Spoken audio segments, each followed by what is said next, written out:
MTV news Kannada ವಾಹಿನಿಗೆ ಸ್ವಾಗತ. Bus ನಿಲ್ದಾಣದ ಬಳಿ ನಿಂತಿದ್ದ ಮಹಿಳೆಯೊಬ್ಬರ ಕೈಯಲ್ಲಿ ಇದ್ದ ಪರ್ಸನ್ನ ಕಳ್ಳನೊಬ್ಬ ಕಿತ್ತುಕೊಂಡು ಓಡುತ್ತಿದ್ದ ಗಮನಿಸಿ ಸ್ಥಳೀಯವಾಗಿದ್ದ ಸಂಚಾರಿ ಠಾಣೆ ಪೊಲೀಸ್ ಸಿಬ್ಬಂದಿಯೊಬ್ಬರು ಕಳ್ಳನನ್ನು ಸಿನಿಮೆಯ ರೀತಿಯಲ್ಲಿ ಬೆನ್ನಟ್ಟಿ ಹಿಡಿದು ತಂದ ಕದ್ದ ಪರ್ಸ್ ಮಹಿಳೆಗೆ ಹಸ್ತಾಂತರ ಮಾಡಿದ ಘಟನೆ ಧಾರವಾಡ ಬಸ್ ನಿಲ್ದಾಣ ಬಳಿ ಜರುಗಿದೆ. ಧಾರವಾಡ ಸಂಚಾರಿ ಠಾಣೆಯ ಸಿಬ್ಬಂದಿ ವೀರಪ್ಪ ನಾಟೇಕರ್ ಅವರು ಈ ಕಳ್ಳನನ್ನ ಬೆನ್ನಟ್ಟಿ ಸಮಯ ಪ್ರಜ್ಞೆ ಮೆರೆದಿದ್ದಾರೆ. ಧಾರವಾಡ ತಾಲೂಕಿನ ಬೇಲೂರು ಗ್ರಾಮದ ಮಹಿಳೆ ಬಸ್ ನಿಲ್ದಾಣದಲ್ಲಿ ಬಸ್ಸಿಗಾಗಿ ಕಾಯ್ತಾ ನಿಂತಿದ್ರು. ಅವರು ತಮ್ಮ ಕೈಯಲ್ಲಿ 33,000 ರೂಪಾಯಿ ಇದ್ದ ಪರ್ಸ್ ಹಿಡಿದುಕೊಂಡು ನಿಂತಿದ್ದನ್ನ ಗಮನಿಸಿದ್ದ ಅವಿನಾಸಿ ಕಳ್ಳ ಅದನ್ನ ಕಿತ್ತುಕೊಂಡು ಪರಾರಿಯಾಗಲು ಯತ್ನಿಸಿದ್ದ.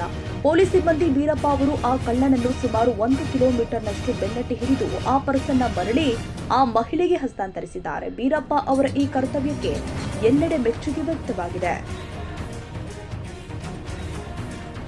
ತಾಜಾ ಸುದ್ದಿಗಾಗಿ ಎಂಟಿವಿ ನ್ಯೂಸ್ 24x7ಗೆ ಸಬ್ಸ್ಕ್ರೈಬ್ ಮಾಡಿ ಮತ್ತು ಬೆಲ್ ಐಕಾನ್ ಅನ್ನು ಒತ್ತಿ. ತಪ್ಪದೇ ಲಿಂಕ್ ಶೇರ್ ಮಾಡಿ.